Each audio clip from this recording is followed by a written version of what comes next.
Well, the first place in the Western Division Bourne Braves were able to score first against the third place in the Western Division Falmouth Commodores. However, it was the Commodores' bats that stayed consistent and eventually took the W tonight, 5-1, here at Bourne Park. Episode 18 of Tomahawk Talk with the normal crew. Kyle Kirchville to my left, Michael Stern to my right, and I'm Troy Lynch. But Kyle, it was the pitching, A.J. Moore. He got another start. He came into this game 0-2. He looked pretty good through the first 3 innings. However, it kind of tailed off in the 4 and 5 innings. Yeah, I thought AJ got off to a great start. He had the strikeout pitch working, had a couple more walks than we usually see from him. But the big thing for the pitching staff, as far as Bourne is concerned tonight, they couldn't get the big pitch when they needed it. They got the one double play. I think it was the 4th inning to get out of a big jam. That was the last time they were able to make the big pitch. From then on, Falmouth was able to get whatever they wanted as far as the bats were concerned. So if you just ask me, I think the energy was a little bit down. And I don't know if it was the rain. I don't know what it was.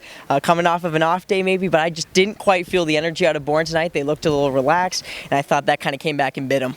Well, the Falmouth Commodores definitely felt the energy, especially the pitching. They only gave up 1 run, and out of 31 at-bats, the Bourne Braves were only allowed 5 hits. Yeah, great pitching. You mentioned it, Troy, from Bourne, or against Bourne, and it started with Brady Puckett from Lipscomb. He showed why he was an All-American, allowed only 1 run. That was when Jake Mangum ripped a hanging off speed pitch for a triple and then came home on a wild pitch. But after that, when they did the shutdown inning, after getting back in the game at 4-1, taking the lead, Puckett was able to deliver, and then the bullpen throwing 4 shutout innings. It just wasn't a great night for the Braves on offense. They've run into some really tough pitching the last couple games. Hopefully they'll be able to turn it around tomorrow against Brewster. There was tough pitching indeed, but one of the bright spots for the Bourne Braves in their lineup tonight, Eli Marerro, who was one of the 2 Bourne Braves to record a multi-hit game, and Kyle caught up with him after the match.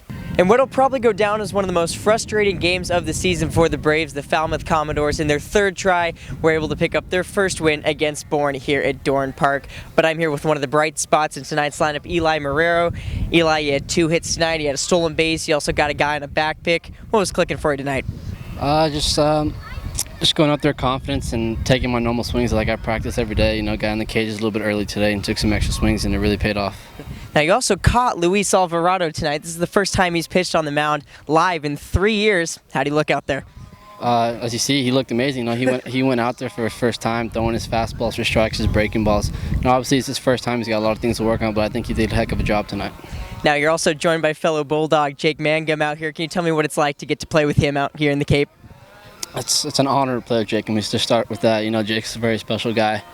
You know, I love him to death. You know, he's a big part of this Bourne Braves team, and hopefully we keep flying good and let's just win games, try to win games. You've got a whole lot of time with him left this season, Eli. Thanks for joining me. I'll send it back to Tomahawk Talk. Well, Eli Marerro gave a lot of praise to his teammate Jake Mangum at Mississippi State. Now it's our time to give some praise to some of the players of the game. Kyle, we'll go with you first. Well, it was a bit of a down night for the Bourne Braves pitching, but I got to go with Luis Alvarado tonight, making his first appearance on the bump in 3 years. Striking out the side, that's a pretty good first impression. I think Coach Harvey Shapiro and Jordan Tabachman will be okay with that performance. So big shout out to Luis Alvarado. He had the off-speed pitch working as well as his fastball. Both of those were working in harmony. Gave up a couple hits here and there, but was able to get the strikeouts when he needed them. And it was a bit of a bright spot at the end of a rough game for Bourne. Alvarado off the board. Normally a batter, but he pitched tonight. Who are you going with, Michael? Well, I'll take the guy that Kyle talked to, Eli Marerro. I thought he had a great night, a couple of hits, one going the opposite way and one right back up the middle. And he also flashed the leather a little bit. A great pickoff throw, back pick of Cantu. Nice game from Marerro, who's starting to feel it a little bit. It takes a lot of time for most of these players to adjust to the Cape, but Marerro is learning quickly, and he had a nice night tonight. Hopefully he can keep it going.